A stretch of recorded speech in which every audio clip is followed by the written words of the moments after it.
अस्सलाम वालेकुम स्टूडेंट्स। आज के लेक्चर में हम डिस्कस करेंगे about the function structure of small intestine.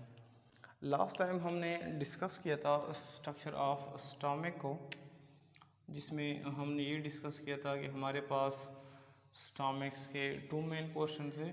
एक को हमने नाम दिया था कार्डियाक पोर्शन, दूसरे को हमने नाम दिया था pyloric portion. The portion of stomach which is near to heart, yeah, the upper portion of the stomach is called as cardiac portion, whereas the lower or the portion of stomach where small intestine is continuous is called as pyloric portions। यानी हमारे पास क्या था कि small intestine के बाद start होता है small intestine, यानी स्टमक के बाद स्टार्ट होता है स्मॉल इंटेस्टाइन स्टार्ट होता है यू, ठीक है। अब स्मॉल इंटेस्टाइन के भी हमारे पास अगेन 3 टाइप्स है, और एक और भी टर्मिनोलॉजी हमने डिस्कस किया था। एक बुलस था, एक चाइम या कायम था कि खुराक का नवाला जब मुंह से आ जाए स्टमक तक, बुलस जब स्टमक से नीचे आ जाए तो उसको हम क्या बोलते हैं, चाइम बोलते हैं। हमने ये भी डिस्कस किया था कि डाइजेशन 3 जगहों पे होती है। यानी डाइजेशन का किस चीज़ को बोलते हैं, खुराक को तोड़ना, टुकड़ों में तकसीम करना। तो एक दफ़ा मुंह के अंदर हो गई, ओरल कैविटी के अंदर, सेकंड स्टमक के अंदर हो गई, थर्ड डाइजेशन कहाँ पे होगी, स्मॉल इंटेस्टाइन पे। और इस वजह से हम कहते हैं कि स्मॉल इंटेस्टाइन के अंदर जो डाइजेशन का प्रोसेस है वो क्या होगा, कंप्लीट हो जाएगा। तो स्मॉल इंटेस्टाइन की भी हमारे पास 3 पार्ट्स हैं, और वो पार्ट्स यानी ये नहीं कि अलग अलग हैं, सारा एक ही यानी ट्यूब लाइक स्ट्रक्चर से, लेकिन उसकी लेंथ और उसकी डायमीटर क्या है, एक दूसरे से डिफरेंट से। तो पहला जो हमारे पास पार्ट है स्मॉल इंटेस्टाइन का, उसको हम बोलते हैं डोडेनम। डोडेनम बोलते हैं। डोडेनम स्मॉल इंटेस्टाइन का वो पार्ट है जो स्टमक के साथ अटैच है। इसका जो लेंथ है अबाउट 10 इंच है, या इसको हम कहते हैं कि हमारे पास 25 सेंटीमीटर है इसकी लेंथ। अब यहाँ पे क्या होते हैं, यहाँ पे डाइजेशन का प्रोसेस कंप्लीट हो जाता है, और डोडेनम स्मॉल इंटेस्टाइन का वो पार्ट है जहाँ पे क्या होते हैं, इनके साथ सिक्रीशन कुछ फ्लूइड्स आते हैं, खुराक के गोले के साथ मज़ीद मिलते हैं, और उसमें अगर बच्चे कुछ कोई प्रोटीन, कार्बोहाइड्रेट या लिपिड्स है तो उसको क्या कर लेते हैं, फर्दर ब्रेक डाउन कर लेते हैं।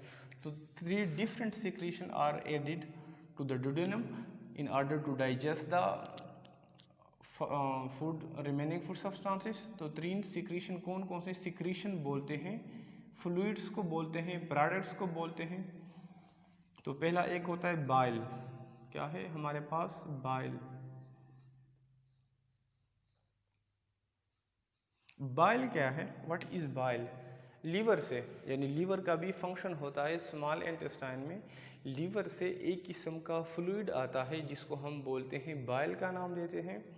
और वो बाइल क्या काम कर लेता है कि अगर जो खुराक स्टमक से नीचे आ गया, जो खुराक स्टमक से नीचे आ गया, अगर इसमें कोई लिपिड्स की यानी कोई चर्बी मौजूद है, कोई लिपिड्स मौजूद है, तो ये बाइल क्या कर लेता है, उन लिपिड्स की यानी लिपिड्स जिसको तुम लोग चर्बी बोल सकते हो, उसको टुकड़ों में तकसीम कर लेता है, इनकी डाइजेशन कर लेता है, और इस प्रोसेस को हम नाम देते हैं इमल्सिफिकेशन। इमल्सिफिकेशन, इमल्सिफिकेशन किस चीज़ को बोलते हैं, लिपिड के यानी जो टुकड़े आ गए उसको मज़ीद टुकड़ों में तकसीम करना हो, इसको बोलते हैं emulsification. Breaking down of lipids, breaking down of, breaking of lipid droplets, droplets बोलते हैं छोटे छोटे पीसेस करना। तो ये कहाँ पे होता है, डोडेनम में होता है। 3 सिक्रीशन होते हैं, पहला कौन सा हो गया, बाइल हो गया। सेकंड हमारे पास है pancreatic juice, pancreatic juice. Pancreatic juice किस चीज़ को बोलते हैं, हमारी बॉडी के अंदर एक ग्लैंड है, ऑर्गन भी कह सकते हैं तुम लोग, जिसको हम बोलते हैं पेनक्रियास। उस पेनक्रियास के डिफरेंट काम हैं, लेकिन उसका एक काम ये है कि उनका फंक्शन कर लेता है, डाइजेशन में रोल देता है, तीन किस्म की एंजाइम ये क्या कर लेता है, पैदा कर लेता है।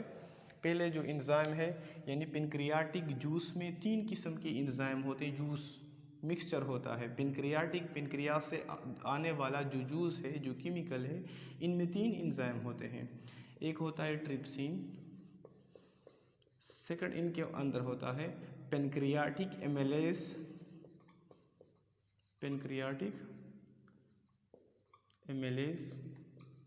थर्ड इसके अंदर होता है पेनक्रियाटिक लाइपेज। ये नाम तुम लोग को याद होने चाहिए एमसीक्यूज के पॉइंट ऑफ व्यू से। यानी पेनक्रियाटिक जूस के अंदर तीन एंजाइम है, एक हो गया trypsin, second pancreatic amylase, third हो गया पेनक्रियाटिक लाइपेज। अब अगर इसी खुराक में यानी कोई ऐसा प्रोटीन मौजूद है जो कि स्टमक के अंदर डाइजेस्ट नहीं हुआ, यहाँ पे रह गया है, तो स्टमाल इंटेस्टाइन के अंदर यानी लीवर से आके ये यहाँ पे आ जाते हैं और दोबारा से इनको क्या कर लेते हैं, डाइजेस्ट कर लेते हैं। तो ट्रिप्सिन वो एंजाइम है जो कि डाइजेशन कर लेता है प्रोटीन की, और ये एमसीक्यूज में भी आ सकता है कि प्रोटीन की डाइजेशन के लिए कौन सा एंजाइम ज़रूरी है, ट्रिप्सिन। अगला है हमारे पास पेनक्रियाटिक एमिलेज, हमने यूज़ किया था ओरल कैविटी में, वहाँ पे हमने यूज़ किया था सेलेवरी एमिलेज। सेलेवरी यानी एमिलेज वो एंजाइम जो कि स्टार्च या कार्बोहाइड्रेट की डाइजेशन कर लेता है। तो सेलेवरी एमिलेज यानी वो एंजाइम जो कि ओरल कैविटी में था, ये भी वही कार्बोहाइड्रेट की डाइजेशन कर लेता है, लेकिन कहाँ से आता है, ये हमारे पेनक्रियाटिक एमिलेज यानी पेनक्रियास से आता है। तो pancreatic amylase help in the digestion of remaining carbohydrates. और इसी तरह पेनक्रियाटिक लाइपेज किस चीज़ को बोलते हैं, लिपिड से निकला हुआ है, कि अगर बच्चे कुछ लिपिड है तो इसकी क्या कर लेता है, फर्दर डाइजेशन कर लेता है।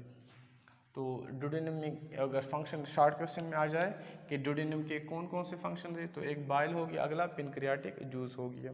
थर्ड इसका जो है हमारे पास डुडेनम का, वो है इंटेस्टिनल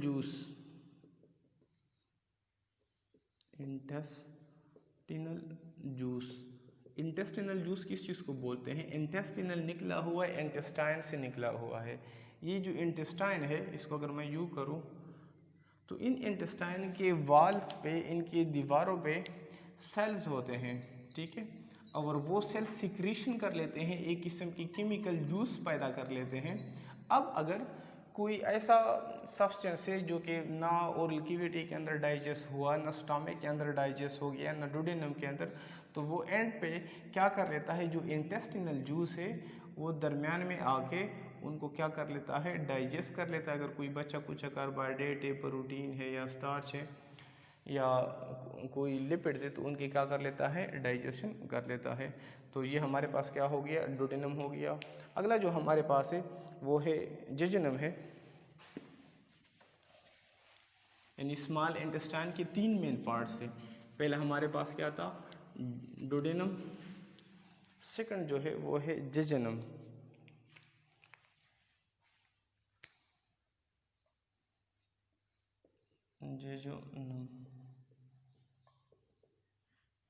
जो जेजुनम है, इसका जो हमारे पास लेंथ बनता है अबाउट है 2.4 मीटर। ये क्या था, 10 इंच था। ये हमारे पास 2.4 मीटर, यानी स्मॉल इंटेस्टाइन स्टमक के साथ जो पहले वाला है ये क्या है, डुडेनम है। उसके बाद जो स्टार्ट होगा वो क्या होगा, हमारे पास जेजुनम होगा, और इसका लेंथ क्या है, 2.4 मीटर। कितना, 2.4 मीटर। इसका काम क्या होता है, इसका काम ये होता है कि अगर फॉर एग्जांपल कोई बच्चे कुछ सब्सटेंसेस रह गए जो कि डुडेनम में भी डाइजेस्ट ना हुए, तो वहाँ पे, लेकिन जो हमारे पास जेजुनम है वहाँ पे इनकी डाइजेशन बहुत कम मिकदार में होती है, और ये क्या कर लेता है, कनेक्ट कर लेता है, डुडेनम को कनेक्ट कर लेता है स्मॉल इंटेस्टाइन का जो तीसरा पार्ट है, जिसको हम बोलते हैं इलियम बोलते हैं। क्या बोलते हैं, इलियम। तो जेजुनम कनेक्ट कर लेता है डुडेनम को, इलियम के साथ कनेक्ट कर लेता है। Ileum is the third part of small intestine, और जो इलियम की लेंथ है वो है हमारे पास 3.5 मीटर। और ये फिगर्स तुम लोग को एमसीक्यूज़ के पॉइंट ऑफ व्यू से याद होने चाहिए कि स्मॉल इंटेस्टाइन के 3 पोर्शन है। पहले का नाम डुडेनम है, उसके फंक्शंस क्या है। सेकंड जेजुनम है, इसका लेंथ क्या है, फंक्शन क्या है। थर्ड हमारे पास इलियम है, इसकी लेंथ क्या है, फंक्शन क्या है। तो इलियम की फंक्शन क्या होती है कि ये हमारे पास इनमें होते हैं, यहाँ पे डाइजेशन, अब क्या हो गई, जो डाइजेशन है वो कंप्लीट हो गई डुडेनम में और जेजुनम में, डाइजेशन कंप्लीट हो गई। अब हमने क्या कहा था कि हमारे पास न्यूट्रिशन की 5 स्टेप्स थे। स्टार्ट में हमने डिस्कस किया था इंजेशन, डाइजेशन, उसके बाद हमने डिस्कस किया था कि एब्जॉर्प्शन होगी, एसिमिलेशन होगी, फिर एलिमिनेशन या डिफिकेशन। थर्ड स्टेप जो हमारे पास एब्जॉर्प्शन का था, यानी जो खुराक छोटे टुकड़ों में डिवाइड हो गया, इसे हम एनर्जी जज़ब करेंगे। तो वो एनर्जी कहाँ पे जज़ब होती है, वो होती है यानी एनर्जी की एब्जॉर्प्शन, खुराक से एनर्जी की एब्जॉर्प्शन कहाँ पे होती है, इलियम में होती है। थर्ड जो हमारे पास बनता है स्मॉल इंटेस्टाइन, वो क्या है, इलियम है। और ileum is that part of small intestine where absorption of energy takes place. Absorption of energy या एब्जॉर्प्शन ऑफ फूड कह सकते हैं। किस तरह होता है इसमें आगे इंशाल्लाह नेक्स्ट लेक्चर में हम डिटेल से डिस्कस करेंगे, लेकिन मैं लिटिल बिट तुम लोग को बताता जाऊं कि ये स्मॉल इंटेस्टाइन है। लेट्स सपोज ये इंटेस्टाइन है, ठीक है, ये स्मॉल इंटेस्टाइन का इलियम पार्ट है। तो इसमें फिंगर लाइक प्रोजेक्शन होते हैं, यू फिंगर लाइक प्रोजेक्शंस, और इनकी इस फिंगर लाइक प्रोजेक्शन ये फोल्डेड की फॉर्म में इस तरह होते हैं, यानी जब हम इसको यूँ स्ट्रेच करेंगे तो ये इनका सरफेस एरिया ये ज़्यादा हो जाएंगे इस वजह से, यानी ये फोल्डेड फॉर्म में इस वजह से, ताकि ये सरफेस एरिया ज़्यादा हो। सरफेस एरिया ज़्यादा होगा, मैं आगे बताता हूँ कि अब खुराक का गोला अगर इनके दरमियान से पास होगा, तो इस तरह पास होगा, तो मैक्सिमम क्या होगी, वो खुराक का जो नवाला या गोला है उसको ज़्यादा से ज़्यादा इसके साथ क्या होगा, टच होगा। अगर ये ना होते वो तो फ़ौरन, फॉर एग्जांपल ये है तो फ़ौरन क्या होगा, यू पास हो जाता। लेकिन ये क्या कर लेते हैं, इनके सरफेस एरिया को बढ़ा देते हैं और इनसे क्या कर लेते हैं, एनर्जी को जज़ब कर लेते हैं और इस फिंगर लाइक यानी जज़ब कर लेते हैं। और इस फिंगर लाइक जो कि प्रोजेक्शन है, इसको बोलते हैं विलाई का नाम देते हैं। क्या नाम देते हैं, विलाई। यानी विलाई एक ऐसे स्ट्रक्चर से फिंगर लाइक हैं, निकले हुए हैं, सरफेस स्मॉल इंटेस्टाइन के एरिया को बढ़ाते हैं, उसके सरफेस एरिया को ज़्यादा कर लेते हैं और उसका काम है खुराक से एनर्जी को जज़ब करना। तो आज के लिए इतना ही काफ़ी है। इंशाल्लाह नेक्स्ट लेक्चर में हम डिस्कस करेंगे स्ट्रक्चर ऑफ विलाई को, कि इसका स्ट्रक्चर क्या है, इनमें क्या क्या होते हैं, खुराक को ये किस तरह जज़ब कर लेते हैं। तो स्मॉल इंटेस्टाइन का जो ओवरऑल क्वेश्चन है 3 पार्ट्स और विलाई के साथ, तो ये ज़्यादातर लॉन्ग क्वेश्चन में आता है और तुम लोग इसको अच्छी तरीके से तैयार करें। तो that's all about the lecture. अल्लाह हाफ़िज़।